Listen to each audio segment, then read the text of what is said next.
Hey guys, this is Kirob speaking, and in today's video I have something special for you, and that is our shared universe map reveal. And first things first though, before we get into that, you're probably looking for some more information of what is coming up in 4.2 or when the hell 4.1 is finally done, and I have good news for you. I'm in the next few days going to make a big little dev update that will probably be a little too big for its own good, and that will talk entirely about what is coming in 4.2. and oh boy, the list is massive and really cool stuff in there. Biggest basically designer revamp that we have done, not visually mind you, but rather technically, game mechanically. Lots of really cool stuff coming.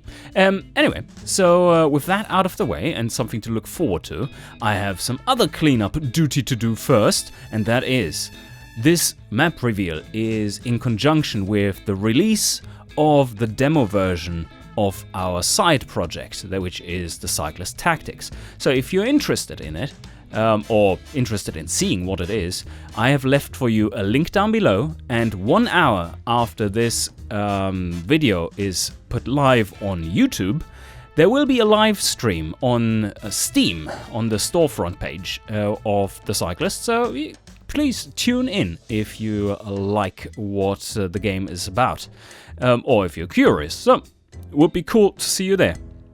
Anyway, now, map reveal. Shared universe. What the hell is going on? Let me show you its features. So, campaign, yes, you have probably at least clicked this button before at some point, and then hammered new game, and then you probably pretty quickly, quite a few of you, were looking at this screen and going like, yeah, nah, thanks.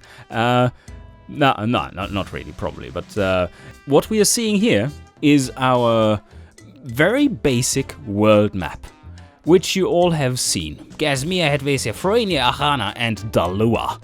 And the lore these countries have is rather limited, as you can see in these little blurbs there. That is basically it. And it is written such that it describes the base parameters that are feeding game mechanics for these regions, so that you can make a little bit of sense of them. The thought was that, well, wouldn't it be nice to have a fleshed out map of this? And then you're saying, like, but Kirob, it doesn't make any sense to flesh out something that will be replaced by the grand campaign anyway. And then I say, yes, you are correct, if it were to be replaced by the grand campaign. But it isn't. The grand campaign is something that is separate. We are keeping the light campaign in game even once the grand campaign hits, because playing with a smaller continent as your world simplifies the game down quite a bit, makes it less micromanagey and so on, and it might be the preferred way of playing to quite a few people once they actually enjoy the campaign. No, quite a few people actually enjoy the campaign. I like to joke about it because, for obvious reasons, it is funny to many, because many of you are sandbox players. So what if we wanted to flesh out this world? Is it really worth it, with the grand campaign probably being the grander focus to hone in on? And with that in mind, it's probably wise to not flesh it out, because, well, resources spent and so on. But wouldn't it be nice? It's one of those wouldn't it be nice things. And you know what? Wouldn't it be nice if we had something that made it worth it? And that something is, of course, our little side project, which is the Cyclist Tactics, which, once again, has not taken development time away from automation. But all that is explained in the previous video anyway. So, yes, what are we going to do with this map then? Now, all of a sudden, if 2 games are using it, or rather information from it, like the fleshed out countries, place names, and all that good jazz, then all of a sudden, it becomes worth fleshing out. And that is what we have embarked on. That is started quite a while ago. More than, now it's like 8 or 9 months ago we started the process. And it is a massive undertaking. Then you might wonder, but when is this thing going to come out then, this new map? Well, it's 4.2. It's scheduled for 4.2. So that will be something for the lore nerds among you, as well as campaign players in general. About a month ago, I set out to make a little puzzle community challenge, where the new map, which is still work in progress, there's some minor details that are going to change, like a few place names, and some place names are still missing, rivers don't have names, and mountains, and so on. And yes, that map that we currently have, which is like 95% done, is going to be revealed right now, because we've run a community challenge on our community activity on our Discord server, where the map was slowly being revealed, piece by piece, 24 pieces. So first we take a look at that, how the community slowly pieces it together, and then we're ready for the grand reveal of the thing.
Of course, along the way there were lots of theories crafted for what is going on in on this continent, and there were some fun things there too, as you see right here, and also freedom for Vianta.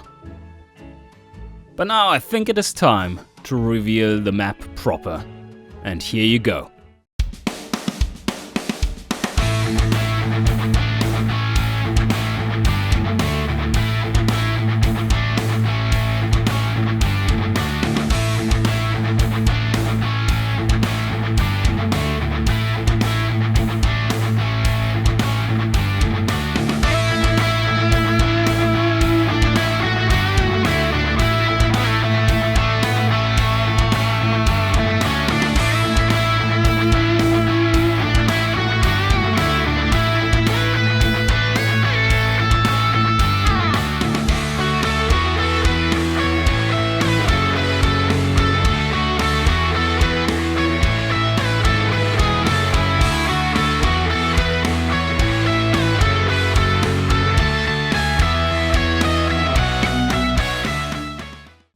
Of course, a map like this is not done overnight, as you can imagine, and like I said, we've been working on it for many months, and I think the result is just pretty much stunning.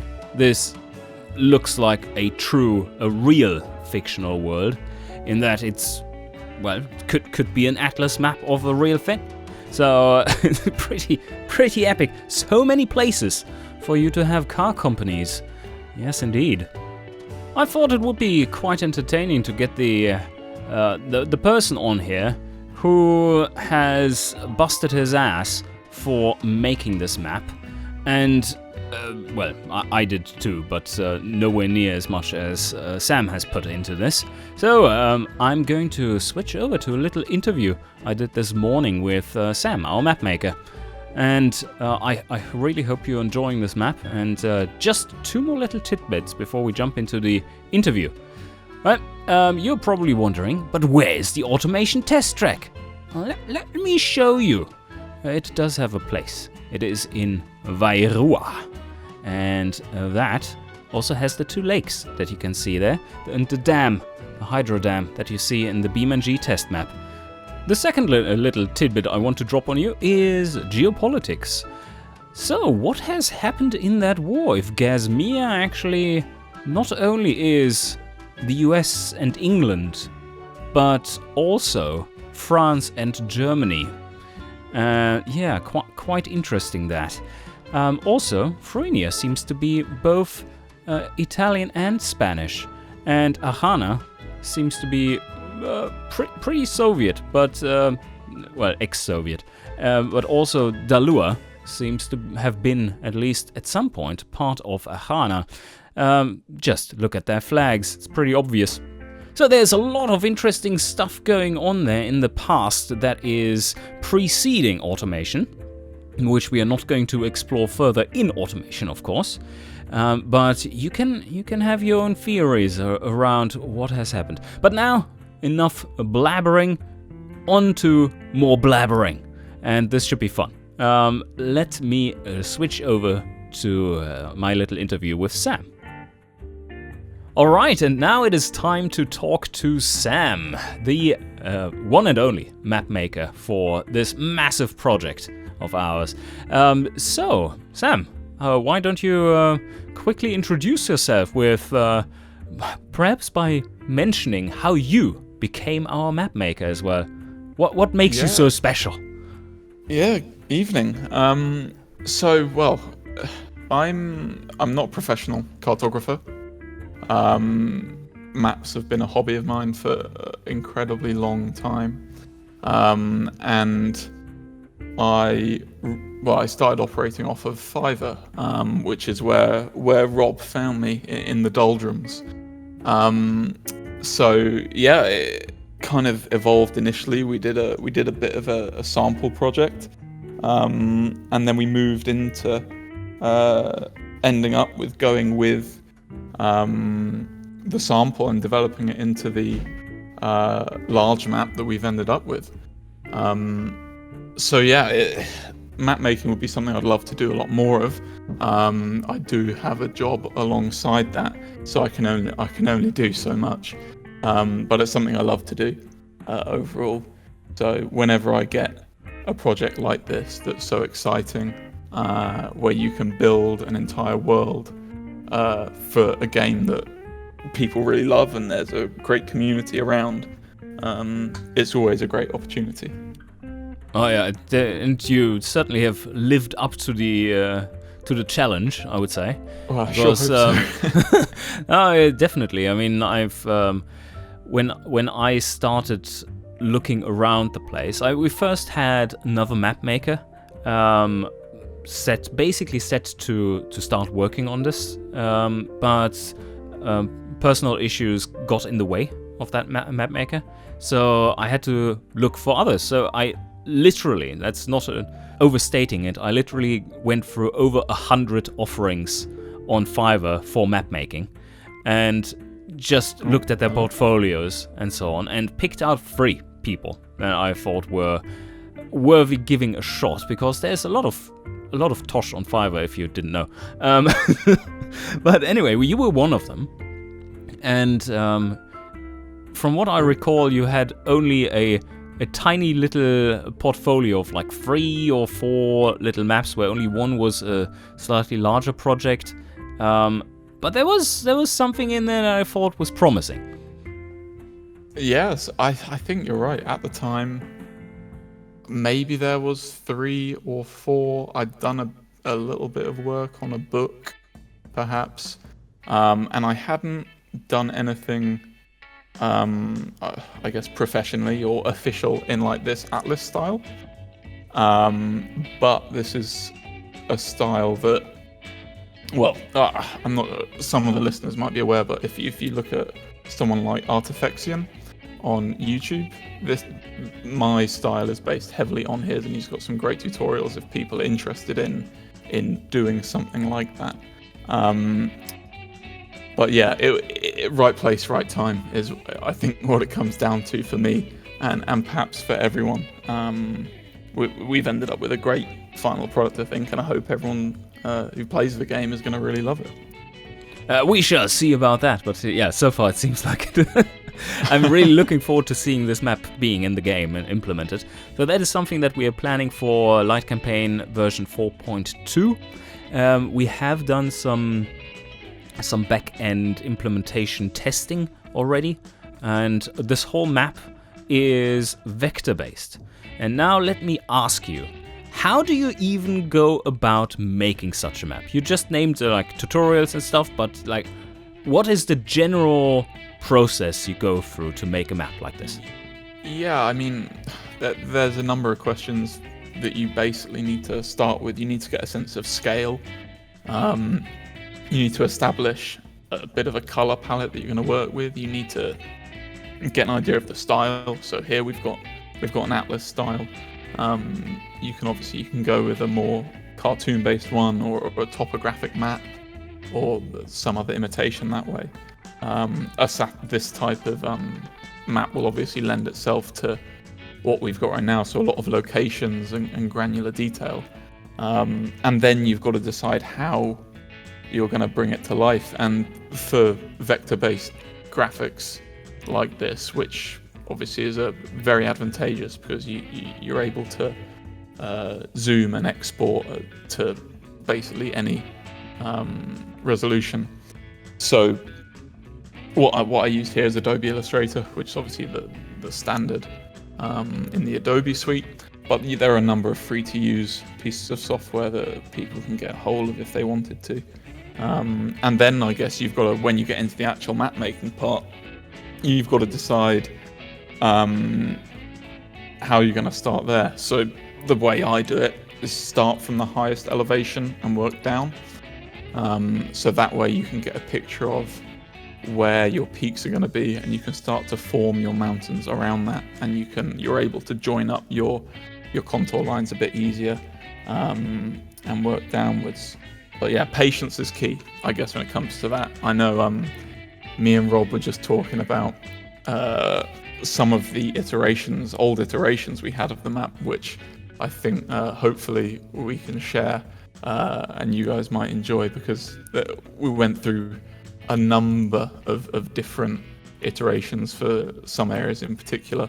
And it's just interesting to see how the map evolved over time. I guess that's kind of a brief guide. Yes. I think the top-down approach for the layers worked quite well. You could really see how things materialize. One thing that I found difficult with this approach, I fully agree that was the right one. What I found difficult personally is that if you're doing that, you always lack the framing for whatever pieces you're working on. It's always a bit of a lack of context for the specific part, that is. And it is difficult. It is difficult, but it certainly worked really well, especially for the Hedvesian Mountains. It was I guess it was difficult. The way I did it, I used the map that people are more familiar with as a bit of a template, so that way you can kind of frame it yourself as you're drawing. So I do recommend, by the way, if people want to do this, please get a drawing tablet, otherwise you will get severe RSI off of trying to do this with a mouse. But yeah, you can kind of frame it a little bit with a template and then build downwards. And it helps when you've got a vision. I know Rob had a particular idea of how things were going to turn out. That helps to kind of frame things in discussion, and we can sort of bounce ideas off each other to try and figure out where things are going and make sure that things are going in the right direction. Right, absolutely. coming to think of that, do you think there's, with hindsight being 2020, would you say that there's any part of the map or any different aspect of the map making itself that you would have approached differently if you had yourself as, like, yourself now as an advisor back then? I mean, I think probably because I hadn't done anything this big before, the main thing that I would look at is detail. So I know when we were making it, I had a bit of a tendency to over detail. So we had some areas in our original draft that looked a certain way, and then we went on to working on the mountains of Farina, say, and it was just far too over detailed compared to what we already had. So getting a picture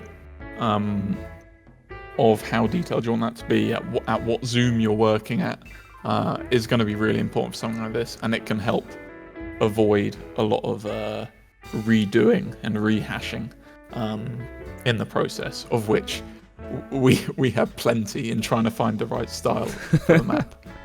But yes. It was worth it. It was worth it. Oh, definitely. And I think our approach to this whole project was quite smart with the style guide first, and which really helped settle things down before we wasted too much time on larger sections of the map. But how was it to work on such a big project? I think you said you've never been working on such a big project before. Yeah, this is much larger than anything I've worked on. I mean, I can't remember to put into perspective. In Adobe Illustrator, I think we had well over 400,000 vertices by the end of it. So it's absolutely huge. But it was a great experience to work on, and I've learned a hell of a lot by doing this. We took a very region by region approach, which was really smart, I think, looking back, because when looking at the map, you can very distinctly tell different styles through the regions. So kind of west to east, you've got the highlands, and then you've obviously got the huge mountains in Hetvasia, and tapering down a little bit in Farina, the mountains get a little bit wider and shorter. In northeastern Gasmir, we have a very heavily eroded environment, and then in Ahana, we have that sort of water-starved, more desert-like arid area, with some remnants of historical mountains in the south as well. So it was a real journey of like evolving all those different styles and solving issues as we went along. So yeah, it was a great experience. So how long did this take us? Oh, I mean, I think we first spoke back in last June, I want to say, maybe even a little bit before. Yeah, probably, yeah. And I think we drew up the sample over the course of a month. And then this one took the best part of 6 months. Yes. Of drawing. So yeah, I spent most evenings drawing it in my own spare time. So yeah, it was a pretty significant project. But yeah, the more time you spend, the better it's going to be, right? And I hope that's reflected in the output. Oh yes, and I think we did do the right things along the way with getting the amount of detail dialed down a bit, because it would just be wasted for the most part anyway. At the scale people are going to interact with the map, this amount of detail that we had in some places and not others was way too much. Also, it was making it inconsistent. But cutting down on that was a big issue. On cutting down on that detail was also very important to see an end in all of that, right? Like we went region by region, and we did a few style iterations on some of them. But in general, I think it went really smoothly as we went region by region. And yes, there was like a little bit of tweaks here and there, but that was not more than an hour or two, with rare exceptions, right? But we had some pretty good. larger ones along the way, didn't we? But I think it's good for realism as well. Yes. I worked off a reference atlas, and when we were kind of reviewing these areas that may have been over detailed and looking at a reference atlas, we have just as much detail here, if not more, than in a lot of atlases in production when you take into account the scale. Yeah. So some of the detail that we had included was just unnecessary on the terrain in particular. And also, when you're not including every village or town on the map, I mean, I'm sure people appreciate all the locations you can see are not all the locations on the continent. It doesn't make sense to have that level of detail as well. So I think we've hit a fine balance that works particularly well here. Yes, and I think we are, for the density of towns, for instance, I think we are at the very upper limit of what is possible in Helvetia. Yeah. While Ahana, by its very nature, should be rather sparse.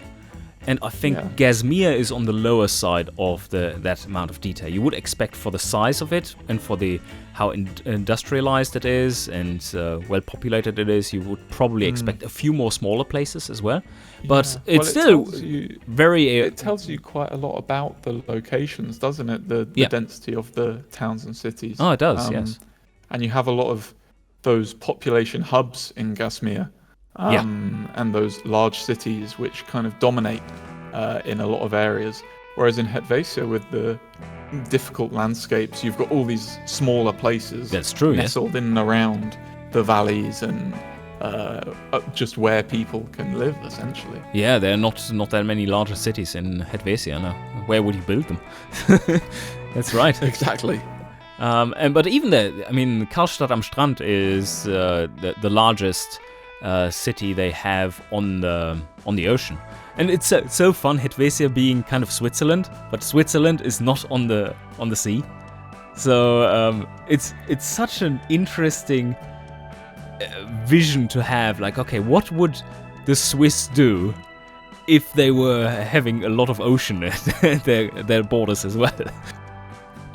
All right, but with so many cool places around the map. Obviously, I think people would attest to that, seeing this map.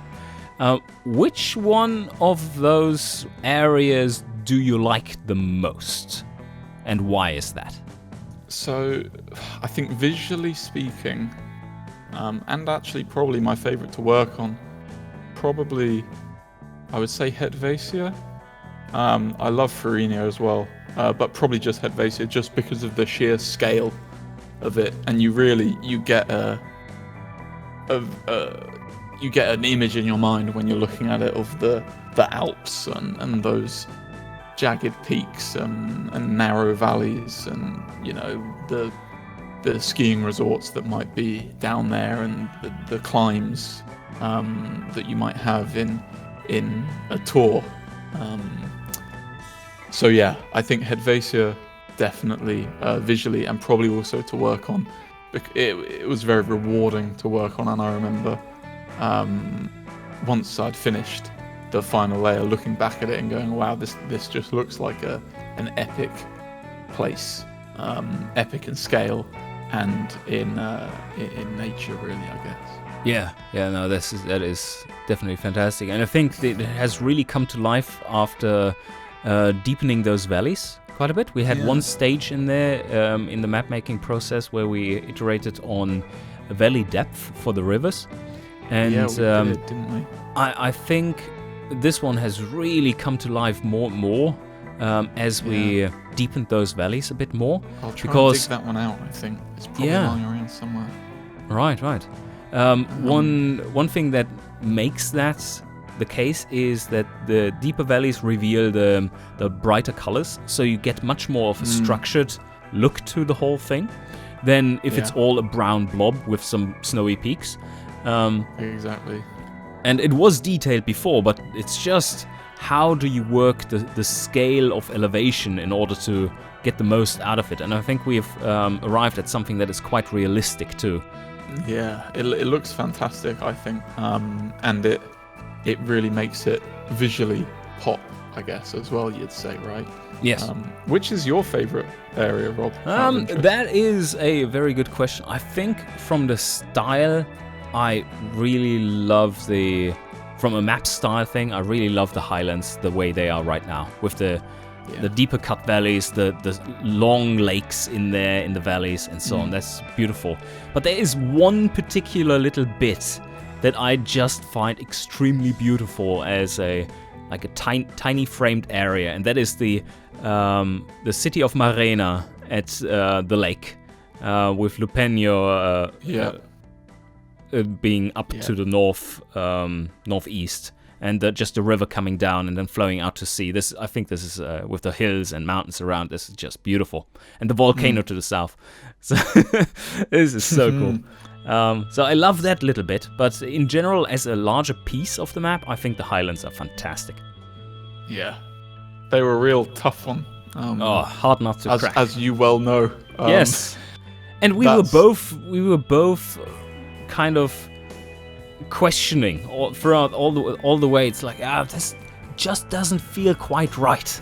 Yeah, it was so difficult, wasn't it? I'm not sure what it was that made it difficult. I think it was because we had such an idea in our minds, and we knew we wanted it to appear like similar in structure to like the Scottish Highlands, for example, and it just didn't quite work until this last iteration, which looks, well, we'll let people judge for themselves. Hopefully we can share with them some of the older ones, which I look at now, and they almost look quite funny to look at. Yeah, in comparison, like, they look a little how could we have weird. thought those were the ones? But you can also see kind of how it sort of changed over time, and we decided it was going to go in this direction, and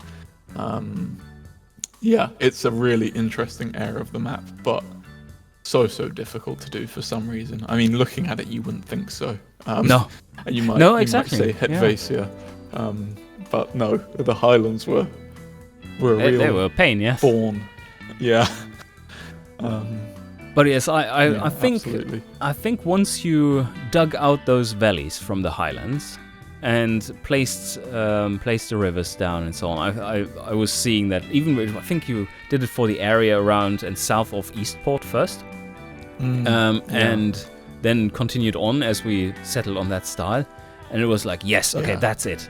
Now we need to that's the one. Apply it to the whole thing, and there's so many little rivers there, and just digging out all those elevations, takes some time. I think it was it might have been, we started with, I think it might have been one of the first areas we worked on even when we moved on to the full map. And we did it once and we moved on, and I think we did Hetvasia Farina. And then I think in the end we went back and did it again, and then we might have done it again after that as well, just to get it right. Yeah, but, absolutely. Yeah, happy with how it turned out. And the Lannan area was a little bit similar in that. I think we first had quite rounded mountains there, just like not really appealing. No, not much detail in them. Then you did the washing out of the mountains, and so that you get this bit of flow effect. And then later on, a third iteration was where I made this rework of the eastern ridge, which goes into Lannan towards the west. That one is coming out a bit further, because it looked a little bit like horns, like devil horns there before. But yes, looking at all this with the different iterations and so on, did you have one aspect that you found the most difficult to work on, as in difficult to handle, or in a technical way? Was that the Hetvaisian Mountains, you would say, or was it a different area? Yeah, I mean, I think initially getting the style for the Hetvaisia Mountains was the most difficult to kind of formulate, I guess, first time round, but we actually hit it. I think we hit it pretty spot on. the most challenging area, I mean, northeastern Kashmir was very difficult because I think that was the first time we went into a style that was completely different to these towering mountains, and a lot more fluvial erosion and those long features that might have been formed by wind, for example. But then, yeah, I can always come back to the Highlands and say how difficult that was Yes. from a technical point of view. So yeah, there were some really, really challenging areas, but yeah, I think maybe it does just come back to the Highlands, really. Actually, that way it was a real toughie. Okay, yeah. Although technically they weren't that hard to make, it was just finding the right thing, right? So. Yeah, but still, no. I take your answer. Yeah. Probably the Hetvaisian Mountains, I guess, if I'm being true to your question. Yes. Yeah, I'd say so. But I fully agree with you that probably the hardest, from a feelings point of view, the hardest part was probably the friggin' Highlands because of how often we did them. So. Oh no, yeah, it was a tough one. Yes. But is there, if you had to pick a town or city you're living in this world, if you were living in this world, which one would you pick? Well, I've got to say, you kind of stole my thunder a little bit earlier because I was going to say Morena. Oh, okay. Yeah. Honest, I'm not even stealing your ideas here, but just the location. In my mind, I imagine it's like one of the most picturesque areas on the continent, with the lake and the mountains behind, and also it's going to be looking out down onto this bay in the shadow of the volcano as well. And you probably can. It might be a little too far, but from the hilltops around Morena, you would be able to see the volcano, the super volcano next to Friedhain am Meer as well. Yeah, so. And you'd have a fantastic view down to the sea as well, and over Villa Solaria as well. Yeah. So yeah, it would be I think it would be an amazing place to live.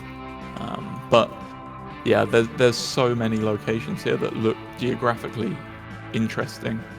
I mean, lots of the areas in the Hetvaisian Mountains, for example, something like Naubad, where I can imagine perhaps there is like a skiing resort servicing up to the Kauder Spitze, or perhaps from the other side in Nilling. So there's so many places that I would love to live. It's difficult to choose. And especially even more places one would like to travel to. Yes. yeah, exactly. Absolutely. Yeah, this is quite fantastic. What I really liked as well was how the quite late changes to the Vilborg area and Albetal, how they really made the map feel more as one piece by connecting those ridges, those ancient ridges, like going almost diagonally across the country or across the continent. You can track the plate tectonics across the continent, and obviously we've got the huge ocean trench down to the south of Hetvaisia and Thuringia, and you can see how the tectonic activity might have evolved over time. Yes. And where that's led to volcanic regions and areas with the mountain formation, and there's some coming through Arhana into Kashmir where you can track the ridge, like you were saying. You can see how perhaps there was a fault line that's causing some collision there. There's plenty we didn't skip on the geographies, the geologies, I guess you'd say, for the map. So you can really, if you wish, you can dig into that, I guess. Yeah, absolutely, that works. I quite like how we fleshed out the oceans as well, because they are in this map they are more than just the frame, and I think they can read in quite a lot in there. We have never really revealed the actual elevation up to this point of the various layers. So, That's true. and one thing that we still need to do is to put in people's suggestions for names for various places and peaks. Yep. But also, of course, put elevation numbers on those. So then I think that will add another little bit of flavor to the whole thing. Of course, it's quite easy to do. It's basically a random number generator within the layer you are in. But let's not. No. It's more fine-tuned than that. No worries. Maybe not. Cough. Yeah. But yeah, this will be. I think the fully zoomed-in detail version of this, which we are looking at the high detail version here. But in automation, it will, of course, then be possible to zoom in a little bit more than this. There won't be much more detail revealed, but for instance, the various peaks of the mountains and the names and their heights might be appearing and this kind of stuff. So I'm quite looking forward to having larger renders of Helvetia with all the peaks being set out and their heights and so on. There's a lot of detail in Helvetia. It'll really bring it to life, won't it? Yeah, it would. It definitely would. Anyway, I think that should be pretty good for now. So please tell us where people can find you, and if they want to have their own awesome map made, where do they contact you? Well, you can. Well, I'm in the Discord server first of all. For those of you that are there, I'm down in as Sam, so you'll probably catch me hanging around the Game World chat for now. But if you want to email me if you've got any potential ideas or things you'd like me to work on, it's sam.holland@givememaps.com. I am working on a website, but I'm pretty useless. But if you want to go and give that a visit, it's givememaps.com. So yeah, please feel free to shoot me a message, and I'll be happy to chat and see what I can do. All right, I think that should be all then, and I hope you enjoyed, and see you guys next time.